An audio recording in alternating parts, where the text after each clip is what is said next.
Mi nombre es Cristian Yair Reyes Vaque del Colegio de Bachillerato Luis Arboleda Martínez y voy a hablar sobre el realismo social ecuatoriano, generación del 30.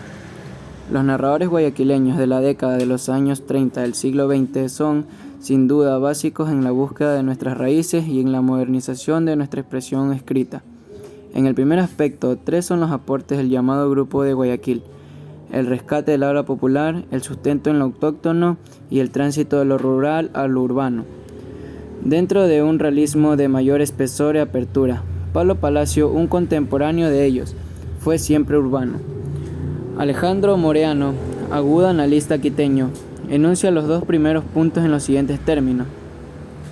La generación del 30 propició la producción de un lenguaje nacional y popular e inauguró la literatura nacional. Las conexiones del grupo como lo nacional son, entonces, la lengua, en el entendido de que esta es una modelización primaria del mundo, y la literatura, que es una modelización más compleja y más completa. En este contexto, nuestros escritores del realismo social ubicaron primero sus intereses en el habitante del agro costeño, luego en el lugar que éste ocupa en las relaciones de producción y finalmente en la ciudad, es decir, en Guayaquil.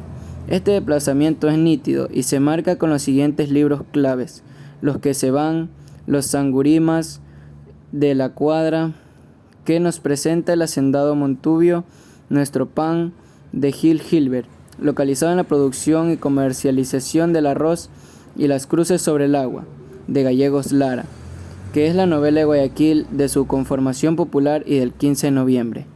A estos podemos agregar El Negro Santander, cuento largo de Enrique Gil Gilbert, que trata sobre los trabajadores de la construcción de la vía férrea Guayaquil-Quito, y las novelas El Muelle, que aborda el tema de un vaporino, el que se embarca o mejor se hace marino, trabaja en un vapor, que emigra a los Estados Unidos, y Baldomera, cuyo personaje protagónico es una negra esmeraldeña emigrada a Guayaquil, y el personaje adyuvante, su marido Montubio, ambas de Alfredo Pareja Diez-Canseco. Corresponde señalar ahora que en Los Monos Enloquecidos, novela inconclusa de José de la Cuadra, publicada póstumamente, el protagonista es también un vaporino, que en este caso regresa después de muchos años de navegar. También La Veldaca, nombre de una balandra cuyo desplazamiento de cabotaje es narrado por Pareja, es de tema marítimo.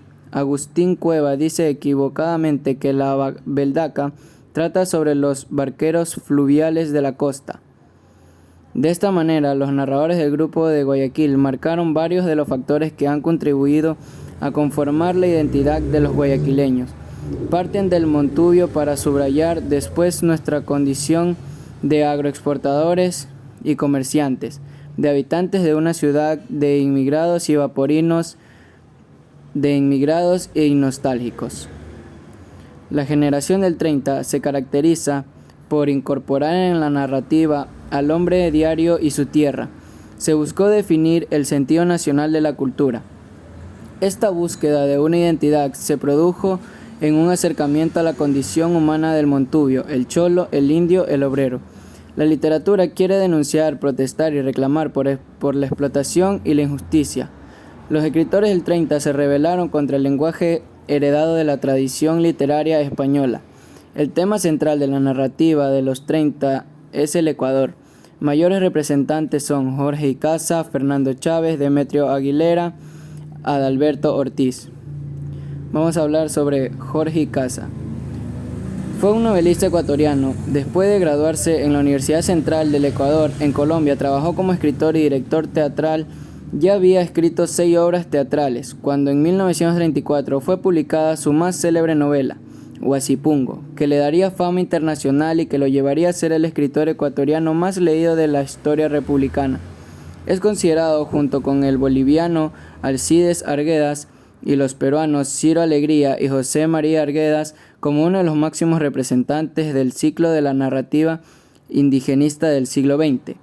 Nació en Quito el 10 de junio de 1906 y falleció en Quito el 26 de mayo de 1978. Fernando Chávez Reyes. Nació el 13 de febrero de 1902 y falleció en 1999.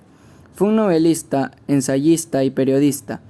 Fue el primer escritor ecuatoriano en representar un tema indígena en sus escritos. Chávez fue embajador de Ecuador en El Salvador, Ecuador y Nicaragua. La novela de Chávez, Plata y Bronce, fue la primera novela indigenista en Ecuador.